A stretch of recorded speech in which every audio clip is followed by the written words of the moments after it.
Bienvenue sur le plateau de Téléfoutin, un plateau inhabituel, un plateau flottant, enfin nous l'espérons, puisqu'il s'agit du bateau mouche La Patache. Et dans à peu près une demi-heure, nous procéderons en direct au tirage au sort des quarts de finale de la Coupe de France de football, bien sûr. Merci Marie-Josée Nat d'avoir accepté notre invitation, et aussi Thierry Vigneron. Marie-Josée Nat, quel est votre club préféré? Mon club préféré? En football, oui. Paris Saint-Germain et Bastia. Paris Saint-Germain et Bastia. Je suis partagé mon cœur maintenant son préféré. Thierry Vigneron, je suppose que c'est le Racing. Oui, c'est le Racing Club de Paris, bien sûr. En tant que supporter et bien sûr appartenant au club du Racing, ce serait bien malheureux de ne pas supporter son équipe. Donc à peu près dans une demi-heure, vous aurez le redoutable honneur de désigner les quarts de finale. Nous allons voir, je pense maintenant avec Jean-Paul Jaude, le panneau pour voir les équipes qualifiées. Elles sont par ordre alphabétique, pardon. Cannes qui a gagné une fois la coupe mais c'était en 1932, Laval qui n'a pas gagné encore, Lens 2 fois finaliste mais 2 fois battu, Metz qui a été aussi je crois une fois finaliste, Monaco qui lui l'a gagné 3 fois, Mulhouse qui ne l'a pas gagné mais qui vous le savez a réussi l'exploit cette année d'éliminer le Paris Saint-Germain tenant de la coupe et Bordeaux leader du championnat, Nantes qui ne l'a gagné qu'une fois et a perdu 4 fois je crois en finale, et enfin Toulon qui a été une fois demi-finaliste. Didier Roustan, vous avez près de vous Georges Lefebvre qui est secrétaire général de la 3F, Fédération Française de Football. Alors je crois que la Coupe de France, on peut dire, a de plus en plus de succès. Oui, c'est une compétition la plus ancienne d'ailleurs, puisqu'elle date depuis 66 ans exactement, et cette année nous avons enregistré 3750 engagés. Et compétition aussi exceptionnelle puisqu'elle recueille plus d'1 million de spectateurs par an. Je crois que réellement la Coupe de France est une compétition reine. Elle représente tout de même certains inconvénients au niveau du calendrier. Vous êtes obligé d'improviser, comme par exemple, on ne savait pas en début de saison que les demi-finales se joueraient sur un match. Oui, cette année exceptionnellement, à raison évidemment des impératifs du championnat d'Europe. Nous allons faire jouer les demi-finales sur une seule rencontre. Ça, il faut aller bien s'y attendre. Bon, merci. Marie-Josée Nat, dès l'émission terminée, vous partez au théâtre Georges VII. Non, Édouard VII, Sacha Guitry maintenant, oui. Désiré de Sacha Jean-Claude Brialy, Jacques Morel, Annie Savarin, Fernand Guillot et Christiane Muller dans Désiré. Voilà. Dans Désiré, donc, pour 100 représentations exceptionnelles. Jusqu'au 9 mai, et voilà, jusqu'au 9 mai pour l'instant. Thierry Vigneron, vous n'allez pas sauter cet après-midi? Non, non, pas pour l'instant. 1m85, ça suffit pour l'instant. Ah oui, c'est déjà pas mal, hein. Meilleure performance donc au monde bien sûr en salle, et vous êtes un peu au repos quoi. Bah c'est un peu l'intersaison et on attend encore quelques jours avant d'entreprendre le programme pour la préparation des Jeux Olympiques. Alors donc merci à un autre programme, mis à part bien sûr le tirage au sort en direct de la Coupe de France, 5 rencontres du championnat de première division, Monaco-Sochaux, Metz-Bordeaux, Auxerre-Lille, Paris Saint-Germain, Nîmes et Brest-Strasbourg, une rencontre concernant la division 2, celle qu'opposait Limoges à Marseille dans le groupe A. Frédéric Jaillant a préparé un petit résumé pour vous montrer comment les 8 équipes se sont qualifiées en Coupe de France. Ensuite, une importante séquence consacrée à la Coupe d'Europe. Vous savez que c'était les quarts de finale, avec notamment en vedette la rencontre Manchester contre Barcelone. Maintenant, donc, nous allons partir pour Cognac-G pour voir successivement Monaco-Sochaux, Metz-Bordeaux, Auxerre-Lille, commenté par Georges Dominique, Philippe Huy et Yves Kupferman. À vous Cognac-G. Vous allez voir, ça va marcher. 1982, Bernard Gengini sous le maillot du Football Club de Sochaux. 1984, Gengini sous le maillot de l'association sportive de Monaco. Alors pour l'instant Bernard, c'est Monaco justement contre votre ancien club Sochaux. Et Monaco n'est qu'à un point du leader Bordeaux, alors c'est stimulant je suppose. Oui bien sûr, une journée très importante pour nous, puisque c'est vrai que nous sommes qu'à un point de Bordeaux. Et Bordeaux se déplace ce soir à Metz. On espère justement une performance des Messins ce soir. Et nous, il nous faut à tout prix prendre les 2 points contre mes anciens coéquipiers sochaléens. Cela bien sûr est toujours très facile à dire, plus dur à faire. Un débordement du Monégasque de la montagne et le premier ballon du match justement c'est pour Gengini. Il a glissé car le terrain est très gras. Un champ de labour, moins de 2000 spectateurs qui ont peur tout de suite de ce contre sochalien. Heureusement pour les Monégasques, Tintin Agerbeck est plutôt dans les nuages. On a peu vu Sochaux en ce début de match, on a surtout vu Monaco, surtout Manuel Amoros et puis ici Daniel Bravo, alors que Gengini lui est nettement moins à son affaire.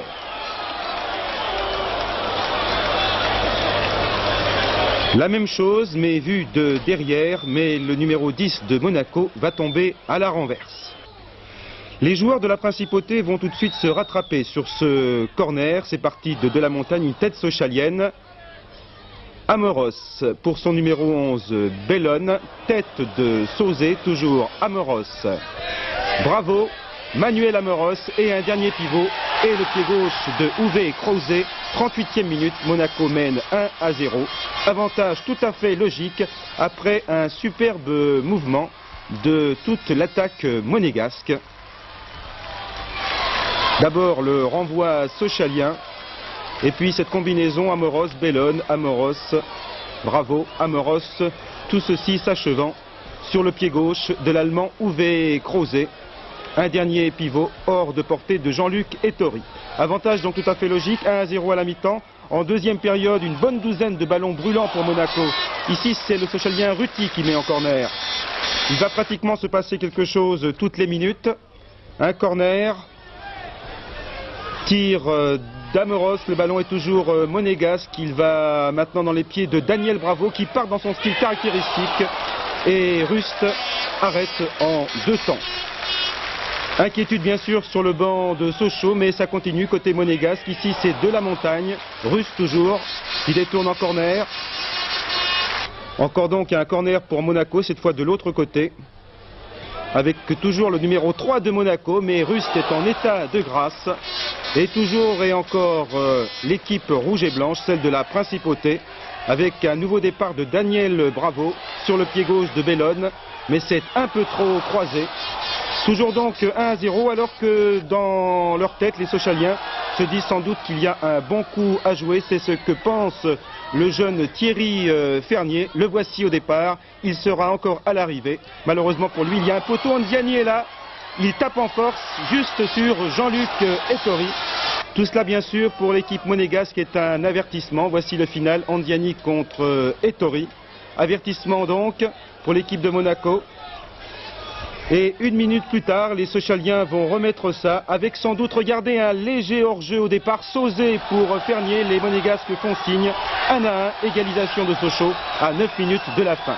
Protestation du capitaine Ettori et l'égalisation par le jeune Thierry Fernier. 1 partout. Les Monégasques n'ont pas su se mettre à l'heure d'été, ils ont perdu encore 1 point sur le terrain.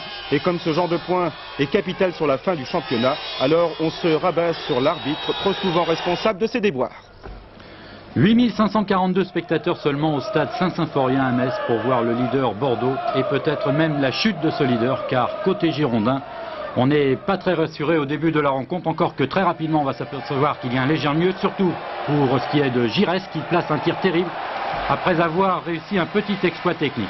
On va d'ailleurs revenir sur Giresse, sur l'action suivante, pour un nouveau numéro du capitaine bordelais. Les victimes, comme le coup précédent, ce sont Rohr et Colombo. Une passe au millimètre pour Tigana. Et là encore, les Girondins vont échouer. Donc, les Messins souffrent un petit peu en début de partie. Les Lorrains sont toujours sous la menace des barrages. Eux aussi ont besoin d'une victoire, mais finalement ils ne vont pas avoir beaucoup d'occasions de marquer. La plus nette étant peut-être celle-ci de Jean-Philippe Rohr. Une balle bien arrêtée par Delachée. 32e minute maintenant et le tournant du match. Tussaud, une mauvaise passe pour Jean-Philippe Rohr. La balle est contrée par Tigana. Tigana de 30 mètres place un tir terrible juste sous la transversale. Colombo et Baraja écartent. Là, Tigana et Bordeaux n'ont pas été heureux sur ce coup-là. Ettor est un petit peu avancé. Ça a failli lui coûter cher. Mais finalement, la balle est revenue en jeu. Là, nouvelle action pour Giresse. Ettor détourne du pied. Tout ça en moins de 2 minutes. Vous le voyez, ça chauffe. Et nouvelle tête de Lacombe sur la transversale. Donc, 3 actions très très dangereuses. 2 sur la transversale, une sauvée du pied par Ettor, vous l'avez vu. Ettor là qui met encore cette balle sur la transversale. Vraiment, les Girondins n'ont pas eu de chance entre la 32e et la 34e minute de cette partie. Finalement, en première mi-temps, Rohr place un nouveau tir sur lequel Delachée arrête encore très bien cette balle. Et à la mi-temps, donc, 0-0. 2-0 aussi pour Bordeaux, et ce n'est pas terminé puisque la seule action sérieuse de la deuxième période va encore se terminer sur la transversale pour Bordeaux. Une action menée par Giresse Audrin a laissé passer, il va se placer sur le côté droit. Tigana donne à Giresse. Giresse a bien vu Audrin sur le côté droit. Baraja va empêcher Audrin de passer, mais finalement non. Eh bien, c'est encore un tir terrible qui se place sur la transversale. Et Thor a beaucoup de chance. Vous avez vu Audrin effacer Baraja. Un tir du gauche sur la transversale. Vraiment là, je crois que Aimé Jacquet peut considérer qu'il n'a pas eu de chance. En deuxième période, en fait, on a l'impression que tout le monde va se contenter du match nul. Résultat, peu d'action. La plus dangereuse pour les Messins étant celle-ci par Inchberger. Un tir de 20 mètres sur lequel Delachaise n'est pas trop inquiété. 0-0 donc entre Metz et Bordeaux.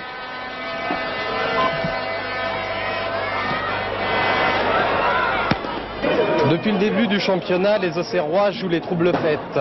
Mais malgré un parcours en tout point remarquable, ils éprouvent souvent quelques difficultés à gagner ici sur leur stade de l'Abbé des Champs. Pour rester dans la course au titre, les Auxerrois doivent absolument battre Lille, une équipe qui leur a souvent réussi par le passé. Et les Lillois sont en forme puisqu'ils restent sur une bonne série de 5 matchs sans défaite. Et comme ils récupèrent leur meilleur joueur Didier Christophe, ils ont tout lieu d'être optimistes.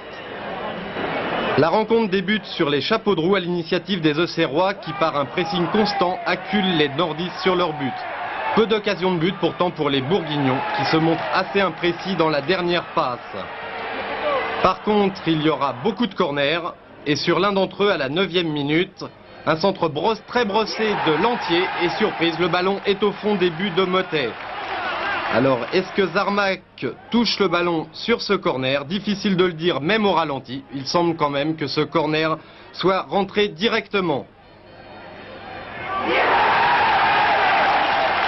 Non, ce n'est pas la même action, c'est toujours Lantier qui tire, Géraldès qui dévie et Ferreri qui est contré in extremis par un défenseur lillois. Auxerre domine mais bute constamment sur une défense nordiste bien regroupée autour de Primorac et Christophe, et c'est finalement sur des actions venues de loin et emmenées par Jean-Marc Ferreri que les Auxerrois se montrent les plus dangereux. 1-0, ce sera le score à la mi-temps. En deuxième période, même scénario qu'en première. Ici, un coup franc de Lantier sur la transversale. Très rapide dans la relance, Auxerre sème souvent la panique dans la défense lilloise. Ici, une passe en retrait hasardeuse de Primorac pour son gardien. Ferreri se précipite, il subtilise le ballon au gardien, mais il s'est servi de sa main. Un but refusé pour Auxerre, il y en aura aussi un de refusé aux Lillois. Sur ce tir de Bureau, Batz dévie sur Christophe qui n'a plus qu'à marquer, mais sur le tir de Bureau, Christophe et Savy qui étaient bel et bien hors jeu. Finalement, Auxerre va inscrire un deuxième but à 2 minutes de la fin.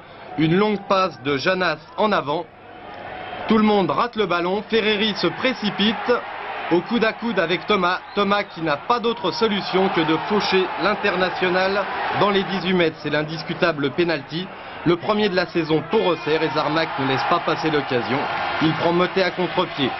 2-0, finalement ce sera le score final. Une victoire méritée pour Auxerre qui plus que jamais reste en course pour le titre.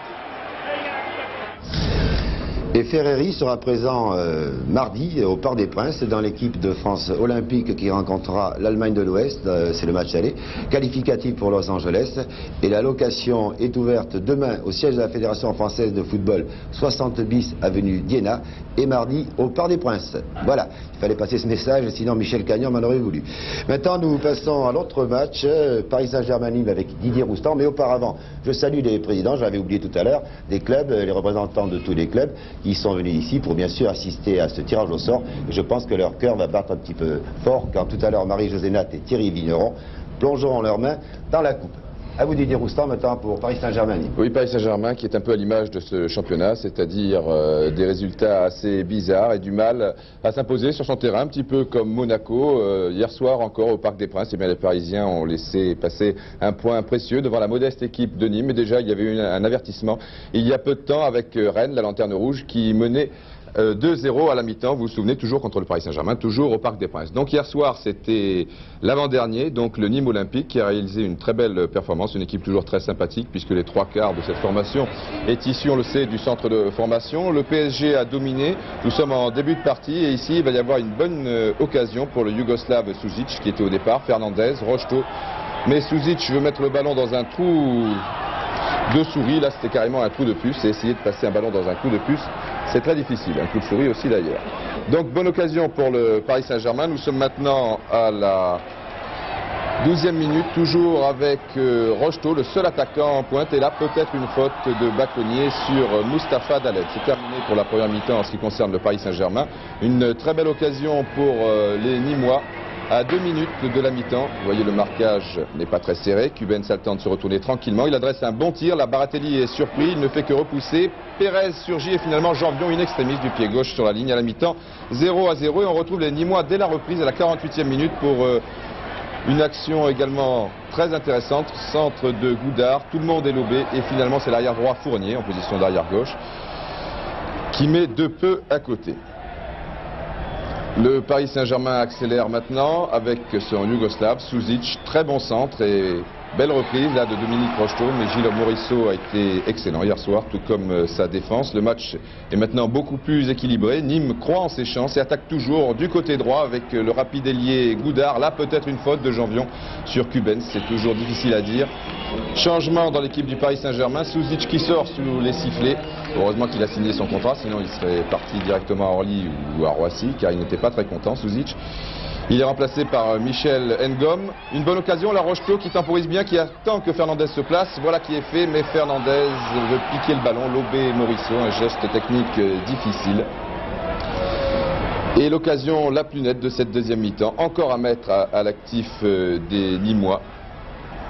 Toujours Goudard, Baratelli ne se saisit pas du ballon, ce qui trompe Guillochon qui tacle bien ce ballon. Cela se passait à 10 minutes de la fin. Score final 0-0. Pas grand chose à retenir de cette rencontre. Si tout de même la rentrée de Nabatang Toko après 6 mois d'absence. Un Toko New Look.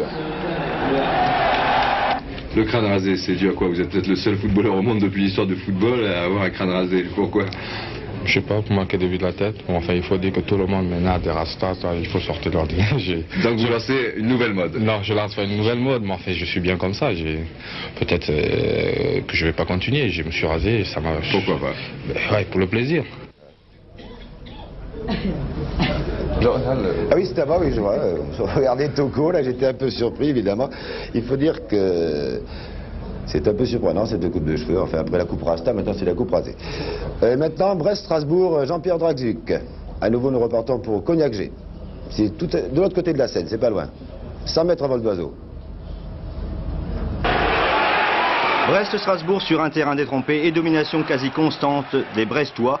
Mais l'inefficacité offensive des joueurs de Nemkovic, ajoutée à la très bonne partie du gardien strasbourgeois Dropsy, n'a pas permis aux Bretons de trouver le chemin des buts et ce n'est pas faute d'avoir tout essayé en se créant de multiples occasions, surtout en première période. Les deux équipes détiennent les records des matchs nuls, Strasbourg avec 15 et Brest avec 14. En deuxième période, Strasbourg, bien que dominé territorialement, se crée aussi quelques occasions. Tir de Rouillé, mais le score restait vierge, 0-0.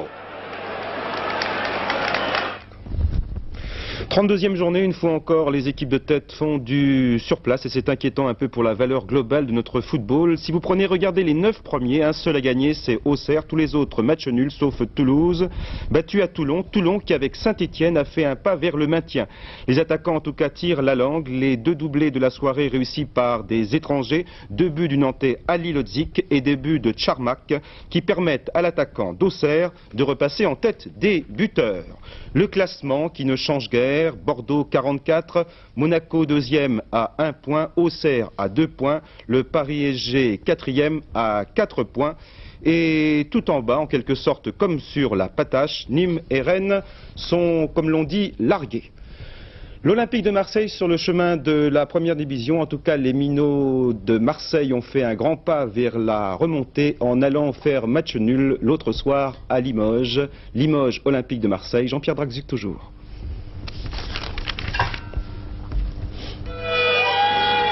Les Marseillais ouvrent le score dès la 7e minute sur ce coup franc, tiré par Olarevic et sur la tête de Boubacar. On voit ce but au ralenti.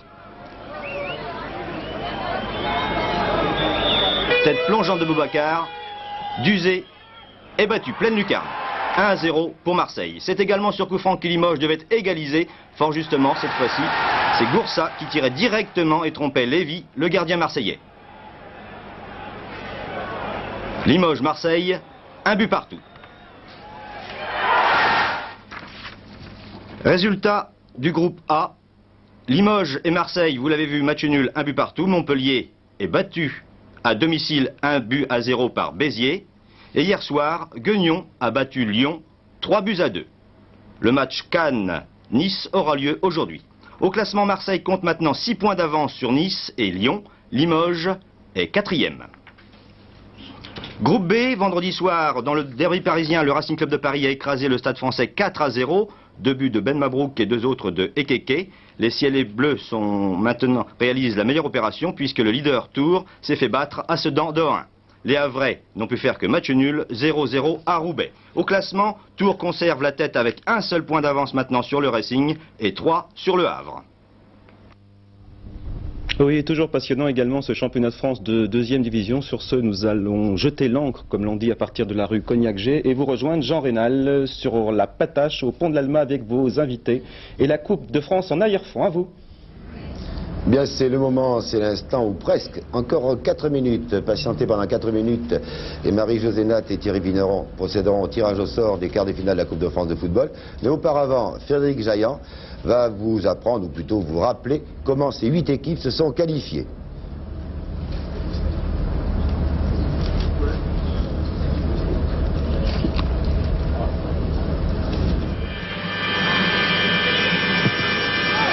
Didier Six et Bordeaux est battu à domicile par Mulhouse 1-0. C'était le match aller. Au retour, les deux équipes feront match nul, 2 buts partout. 2 buts partout avec 2 nouveaux buts de Didier Six pour Mulhouse. Voici le premier.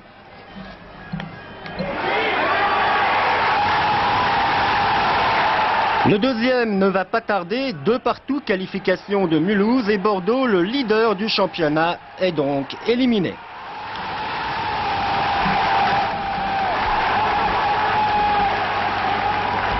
Autre surprise, l'élimination de Sochaux, première division par Cannes, deuxième division. Tout avait commencé avec ce but marqué par Gilles Rampillon au match aller à Cannes. Gilles Rampillon, l'homme Coupe de France de Cannes, déjà auteur de 3 buts au tour précédent contre Bastia. Rampillon va en marquer un deuxième aux Sochaliens à la suite de ce corner. Vainqueur finalement 3-0 à domicile, Cannes fera match nul 1 partout à Sochaux. Monaco, maillot rouge et blanc contre Nancy, c'était un match entre équipes de première division. Monaco, vainqueur 2-0 à l'aller et 4-1 au retour, s'est qualifié sans problème. Voici le plus joli des 6 buts marqués par Monaco et signé Bravo à l'aller. Avec Lens, les choses n'ont pas traîné. Lens était opposé à Strasbourg, autre match entre équipes de première division. Un seul but en tout et pour tout marqué au match aller à Lens par Jean-Pierre Bade. C'était après 2 minutes de jeu et pour Lens, c'était déjà le but de la qualification. À Rouen, Laval avait été battu à 1-0. À Laval menait à 1-0 quand Bouygues marque ce but. Non seulement il est superbe, mais en plus Laval l'emporte 3-1 et se qualifie. Lyon-Nantes, au match aller à Nantes, les deux équipes s'étaient quittées sans avoir marqué le moindre but, 0 partout. Nouveau résultat nul, mais 8 buts cette fois au retour, le score 4 partout. C'est donc au bénéfice des buts marqués à l'extérieur que Nantes a éliminé Lyon. Voici l'un de ces buts marqués par Ali Lodzik. À Guingamp, Toulon a été battu à 1-0. Oui, mais c'était à l'aller. Au retour, nous dit ça, Meunier avait fait des siennes. Voici comment il marqua le premier but toulonnais. Et comme Aymon en marqua un second un peu plus tard, voici finalement comment Toulon se qualifia. Metz contre Besançon, l'affaire était entendue dès la fin du match aller. Ce match, Metz le remporta par 4-0 grâce notamment à 2 buts de Pécou. Voici le premier. Le deuxième dans quelques instants.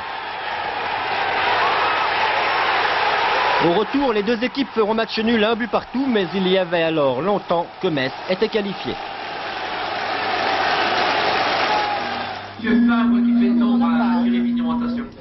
Et bien voilà, l'instant est arrivé du tirage au sort des quarts de finale de la Coupe de France de football avec Marie-Josée Nat et avec Thierry Vigneron. Et c'est M. Gilbert Gauthier, le président de la commission de contrôle de la Coupe de France, car bien sûr c'est très sérieux, il ne s'agit pas de plaisanter, qui va d'abord nous dire quelques mots. Oui, eh bien, je voudrais tout d'abord, avant de procéder à ces importantes opérations de tirage au sort, remercier très rapidement, mais très sincèrement, le service des sports de TF1, d'avoir bien voulu nous accueillir dans ce cadre pour le moins original. Je voudrais ensuite remercier Madame Marie-Josée Nat, qui est une habituée du Parc des Princes, donc on vous a choisi à bon escient, n'est-ce pas? Et merci d'avoir bien voulu accepter. Et puis notre ami Thierry Vigneron, dont c'est la deuxième participation à un tirage au sort de la Coupe de France. Thierry Vigneron, qui est le recordman du monde open du saut à la perche, avec 5,85 m. 5,85 m. Et il m'a promis tout à l'heure de franchir d'ici 1 an ou 2 les 6 mètres, n'est-ce pas? Alors, si vous voulez bien, je rappellerai simplement que les matchs se dérouleront le mercredi 4 avril, les matchs allés, les matchs retour le mercredi 11. Et je pense que maintenant, le moment est venu. Et Madame Marie-Josée Nat va... Voilà. Voilà. Je vous laisse dire, pardon. Ouais, voilà. Ouais. Voilà. Il s'agit du FC Nantes. Ah, pardon. FC Nantes qui a déjà remporté une fois la coupe et a perdu 4 fois en finale.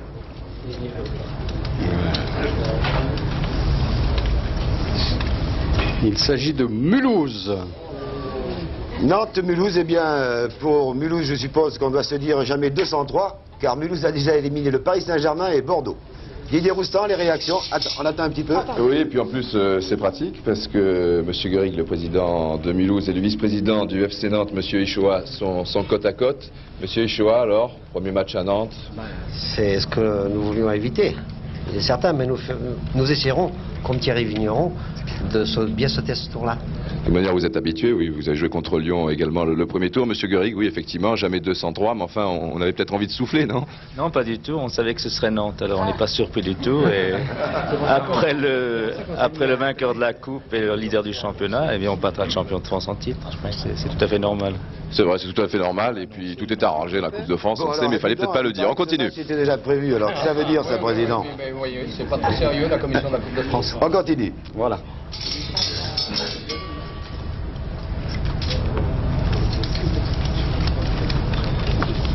Monaco. Monaco. Vigneron, à vous.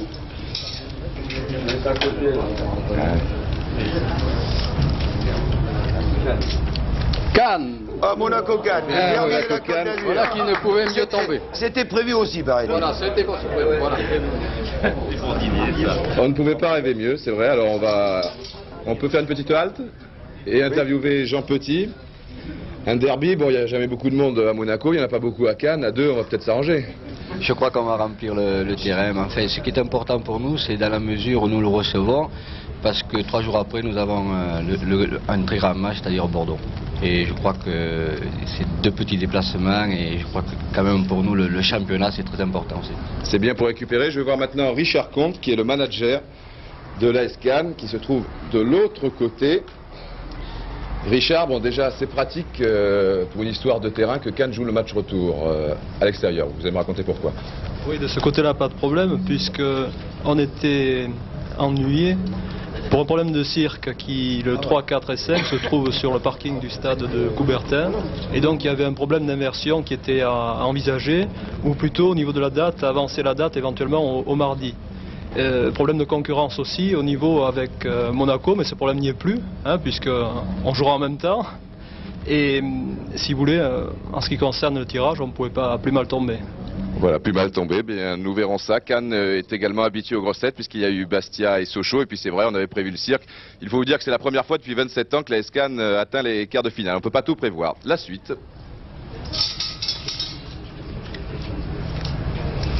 Quelle dextérité. Le FC Metz. On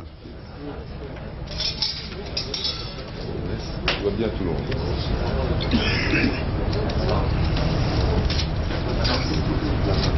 Laval. Metz-Laval, de première division. Metz-Laval. Monsieur Mertès. Un match difficile en perspective, car quand même Laval en coupe, ils l'ont prouvé en Coupe d'Europe, c'est pas du gâteau. C'est vrai, mais tous les matchs de quart de finale sont difficiles.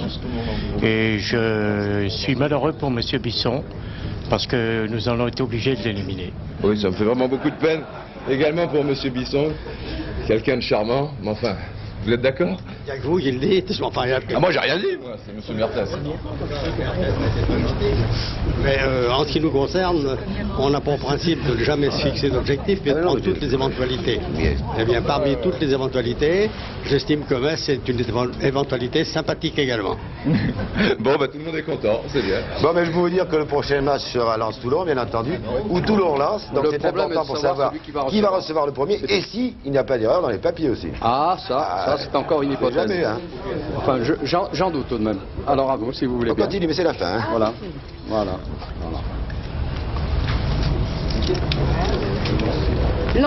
Lens. Donc Lens recevra le premier. Ben, on peut toujours essayer. Hein. Voilà.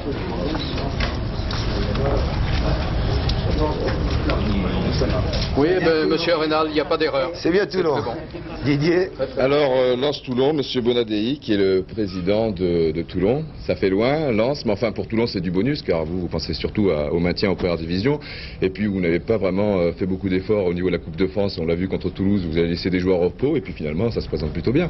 Oui, très bien. Arrivé à ce niveau de la compétition, on n'espérait pas tant. Nous sommes déjà très satisfaits. De rencontrer Lens, ça nous convient parfaitement. Et je pense que nous allons réussir peut-être un résultat. Nous verrons bien. Romain Argudis, Toulon avait plutôt bien réussi à Lens en championnat. Je me souviens d'un 4-0. La Coupe de France, c'est autre chose. 5-0, exactement. Ah, 5. Mais il faut ajouter aussi qu'on les rencontrera une troisième fois en championnat. Alors je crois qu'au lieu de 2 manches, il y en aura peut-être une troisième. Enfin, je préférerais remporter la première et leur laisser éventuellement la seconde. Ben voilà, vous avez qu'à vous mettre d'accord. Hein. Monsieur Bonadei n'est pas loin. Voilà, Jean. Bon, alors je récapitule, si vous voulez bien vous pousser un petit peu. Voilà. Nantes-Mulhouse, Monaco-Cannes, le derby de la Côte d'Azur, Metz-Laval, Lens-Toulon, 4 rencontres passionnantes. Et je prends un peu mon temps, le temps de laisser à Didier Roustan le temps de s'installer, car il est infatigable. Maintenant, il va nous commenter en Coupe d'Europe, Manchester-Barcelone. En Coupe des Coupes, quart de finale, et ensuite vous verrez les autres buts avec Frédéric Jaillant et Philippe Huy. Voilà, Manchester United-Barcelone, c'était le sommet de ces quarts de finale retour, Coupe d'Europe à l'aller, vous le savez. Eh bien, Barcelone avait remporté 2-0, un but même marqué à la dernière minute, et cela s'annonçait très difficile pour ne pas dire insurmontable. Manchester United, mais on a vu pire, et puis vous savez que les Anglais ne s'avouent jamais battus. Je fais peut-être du playback là, non?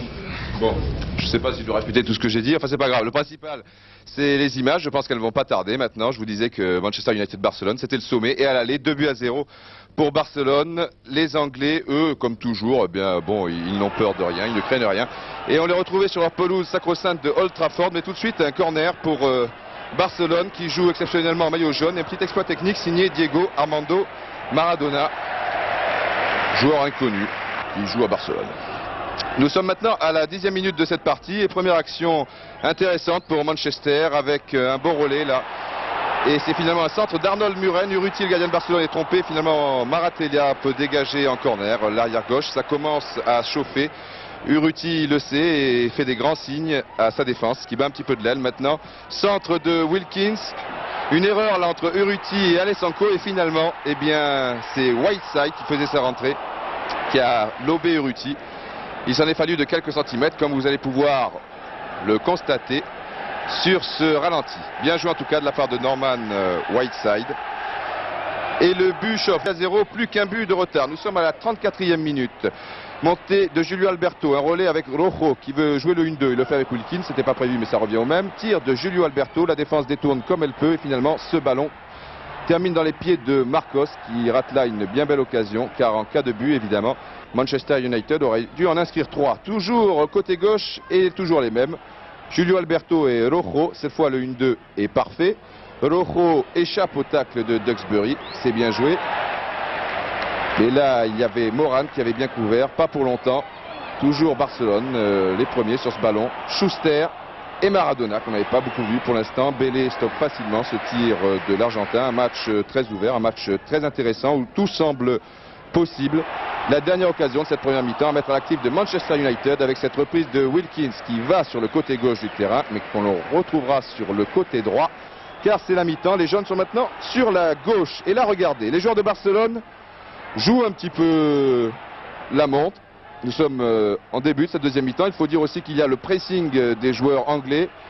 3-0, qualification donc pour l'instant pour Manchester United. Mais attention, il reste encore pas mal de temps dans cette partie, même si ce sont toujours les Anglais qui se montrent menaçants avec ce tir contré de Robson. Et Moses qui part dans le trou, qui va être contré au tout dernier moment. Il est gêné par les Sanko et Ruti peut dégager en corner. Vous voyez beaucoup d'occasions dans cette partie, le plus souvent anglaise. Il y en aura quelques-unes, tout de même espagnoles. En fin de partie, nous n'en sommes pas encore là. Pour l'instant, ce sont les Anglais avec Albidston, Muren. Tout cela est très bien fait. Ça semble tout simple, mais peut-être pas si facile que cela à réaliser. Whiteside, Robson qui a surgi, qui a devancé Ruti, comme il avait devancé Tori en Coupe du Monde. Pratiquement la même action. Il est fatigué, Robson, il a mal à la tête, mais s'il se lèvera, c'est le chouchou d'Old Trafford. Et vous savez que les vieux soldats ne meurent jamais. Et Robson est toujours debout. Centre-tir de Wilkins qui aurait pu tromper Urruti. Et dans le dernier quart d'heure, eh bien, c'est Barcelone qui va enfin tenter sa chance avec Maradona qui sort de sa coquille. Il était temps. Vous allez voir Julio Alberto maintenant en possession du ballon. Il y a 3 joueurs au maillot jaune au centre. Il préfère tirer alors que l'angle était bouché par Gary Bailey. C'est mal vu, mais enfin, ça va tellement vite. Et puis la dernière occasion avec Maradona et Schuster qui a été très très bon dans cette partie. Voilà, une balle travaillée qui ne passe pas vraiment loin des buts de Bailey. On va la revoir au ralenti. Se prend le visage à 2 mains. Schuster, c'était très bien fait. Car il sait maintenant, cette action est effectivement située à la 88e minute, que c'est Manchester qui passera le prochain tour. Ce qui promet, car au prochain tour, Manchester United sera confronté à la Juventus de Turin. C'est ce que vous expliquez, Frédéric Jaillant. Et oui, la Juve d'abord, et un numéro 10 qui n'est pas Platini, mais Vignola. Le résultat de ce coup franc, c'est quand même un but, mais ce but inscrit par Tardelli sera le seul que les Turinois parviendront à marquer aux Finlandais de Valkeakoska. 1-0, comme à l'aller, une petite qualification pour la Juve.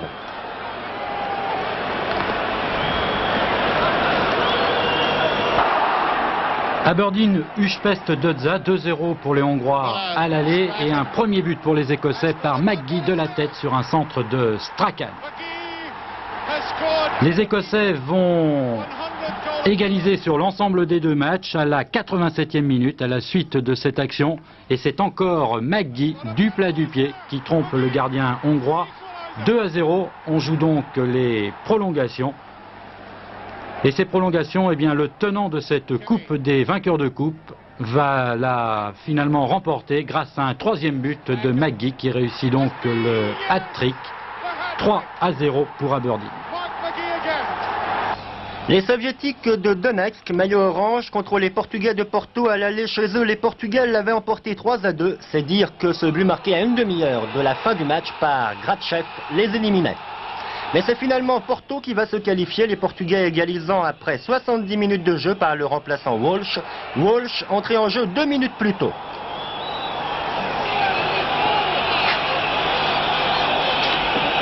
Coupe des champions avec Liverpool-Benfica. On craignait un petit peu pour Liverpool, mais finalement Bento va aider les Anglais à réussir un gros score. Là, il a pris la balle entre les jambes. Après 8 minutes de jeu, ça n'était pas fait pour donner le moral aux Portugais. Et sur le 2e but de Johnston, là encore, il ne bouge pas. 2-0, c'est le score à la mi-temps. Vous voyez que les Anglais sont toujours redoutables sur le terrain. Ils le sont aussi dans les tribunes, où ils ont encore fait des dégâts. Il n'y a donc pas qu'au Luxembourg ou à Paris. Ils vont même jusqu'à Lisbonne donc pour se faire remarquer. En 2e période, sur un long dégagement de Bento, eh bien, il va y avoir un but, une tête mal assurée et finalement Néné, lui, de la tête trompe Groblard. 2-1. Benfica aurait dû marquer 4 buts pour se qualifier. Ils seront loin du compte, très loin même, puisque finalement ce sont les Anglais de Liverpool qui vont marquer un 3e but superbe sur ce centre de Dalglish, une tête de Jan Rush. 3-1 à ce moment-là et ce n'est pas terminé, puisque Liverpool va s'imposer 4-1 et c'est Whelan qui avait marqué le premier but qui va réussir le dernier entre le poteau et Bento qui est un petit peu écœuré. Les Écossais de Dundee United, maillot orange, contre le Rapid de Vienne. 2-1 à Vienne pour les Autrichiens, 1-0 pour les Écossais au retour grâce à ce but de Dodds. Et Dundee qualifié donc grâce à son but marqué à l'extérieur. 21 minutes gone. Dynamo Bucarest contre le Dynamo de Minsk. Une chose était sûre, il y aurait une équipe de l'Est donc de qualifiée pour les demi-finales. Il y aurait un Dynamo aussi et c'est finalement le Dynamo de Bucarest qui s'est qualifié grâce à ce but d'Augustine dès la 10e minute. À Berlin-Est contre le Dynamo, Rome avait une confortable avance après son 3-0 du match aller et 4-0 à la suite de ce but marqué par Oggi pour Rome. Dans le dernier quart d'heure, profitant d'un relâchement des Italiens, le Dynamo marquera 2 buts, le premier par Tom, mais l'AS Rome était qualifié depuis longtemps et le deuxième but inscrit par Ernst donne la victoire, mais pas la qualification au Dynamo.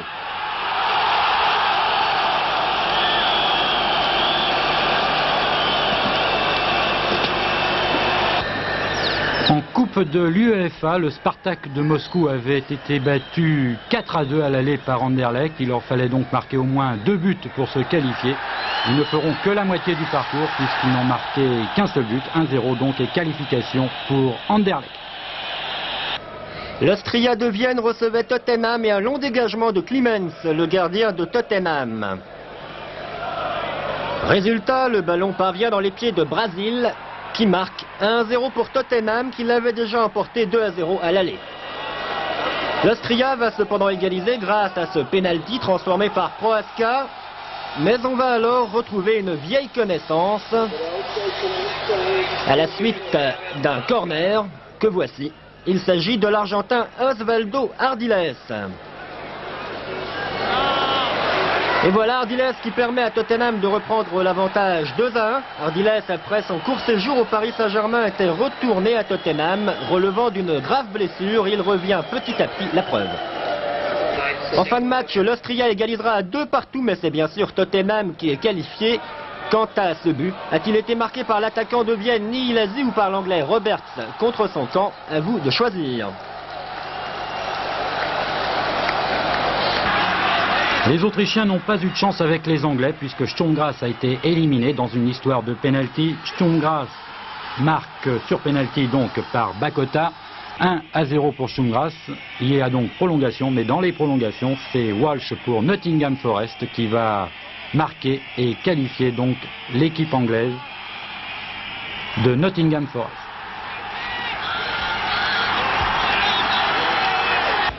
Hajduk Split en blanc contre Spartak Prague et tout de suite un premier but pour les Yougoslaves marqué par Gudel. 1-0 donc et égalité sur l'ensemble des deux matchs. Les prolongations maintenant et un raté, comme on en voit peu, de l'attaquant yougoslave Selic. L'explication sur ce ralenti, Selic veut tirer de l'extérieur du pied, mais en fait c'est de l'intérieur du pied qu'il a frappé son ballon. Dernière minute des prolongations maintenant et but de Slikovic pour Split. Split qui bat donc le Spartak Prague 2-0 et se qualifie pour les demi-finales. Le tirage maintenant des demi-finales des Coupes d'Europe. En Coupe de l'UEFA, Split rencontrera donc Tottenham. Nottingham Forest jouera contre Anderlecht. Vous avez donc la possibilité d'avoir une finale anglaise entre Tottenham et Nottingham. Et bien sûr, rien n'est joué puisque les matchs auront lieu le 11 avril et le 25 avril. En Coupe des vainqueurs de coupe, Manchester United contre Juventus, ce sera le choc de ces demi-finales. Quant au tenant de cette Coupe des vainqueurs de coupe, Aberdeen, il a eu un tirage facile, d'autant qu'il a l'avantage de jouer le match retour en Écosse. Et puis pour terminer, donc la Coupe des clubs champions, Dundee contre la Roma et Liverpool contre Bucarest, et peut-être la perspective d'une finale à grand spectacle entre la Roma et Liverpool. Et vous pouvez constater qu'il y a du tirage dans cette émission. Alors le tirage au sort des quarts de finale de la Coupe de France de football, je vous rappelle les rencontres: Nantes-Mulhouse, Monaco-Cannes, Metz-Laval et Lens-Toulon. Alors Marie-Josée Natte, vous êtes contente de ce que vous avez fait là? Eh bien, je crois que nous avons eu une main heureuse. J'ai l'impression que c'est pas mal ce que nous avons fait. On a bien travaillé. Et Rémi Laurent aussi? Oui, on a bien travaillé. Et le match qui vous plaît le plus là? J'aurais un petit faible pour Monaco-Cannes. Monaco-Cannes, alors excellente transition. Didier Roustan, le point de vue du secrétaire général de la fédération. Je dirais que nous avons assisté à un très bon tirage, que les matchs sont très équilibrés, très serrés, et que réellement, je pense que Marie-Josée Natte et Thierry Millon ont fait très bien les choses. En tout cas, je suis persuadé que nous aurons beaucoup de monde pour ces rencontres, notamment pour le derby de la Côte d'Azur avec Monaco-Nice. Ensuite, Nantes-Mulhouse aussi, c'est à voir. Enfin, tous les clubs sont à voir, notamment le Nord contre le Sud avec Lens contre Toulon. En somme, de très bons quarts de finale. Marie-Josée Nat, c'est bien au théâtre Édouard VII. Hein. Je ne suis pas tombé droit cette fois-ci. Désiré, Sacha Guitry. Sacha Guitry, maintenant il s'appelle également. Oui, absolument. Merci. Alors, avant de terminer cette émission, je voudrais dire un mot sur Roger Rocher. Vous savez que l'ancien président stéphanois, après 115 jours de prison, a été libéré vendredi. Il reste toujours inculpé, mais je pense qu'il faut, enfin c'est mon point de vue, se réjouir de sa libération, malgré les fautes qu'il a pu commettre. On a dit aussi que cette semaine, que les Stéphanois, à cette époque-là, auraient acheté les arbitres lors de l'épopée des Verts en Coupe d'Europe. J'ai personnellement assisté à cette épopée et je puis vous dire que je n'ai jamais remarqué la moindre irrégularité ni de faute d'arbitrage. Voilà, je crois qu'il fallait le dire. Je vous rappelle cet après-midi champion avec Michel Denisot. À 17h55, le premier Grand Prix de Formule 1 en direct sur TF1. Il s'agit bien sûr d'automobile. Et ce soir, Sport Dimanche avec Jean-Michel Lelio. Merci Marie-Josée Nat, merci Thierry Vigneron, merci messieurs les présidents et monsieur le président de la fédération, enfin le secrétaire général. À dimanche prochain, si vous le voulez bien, pour un nouveau téléfoot.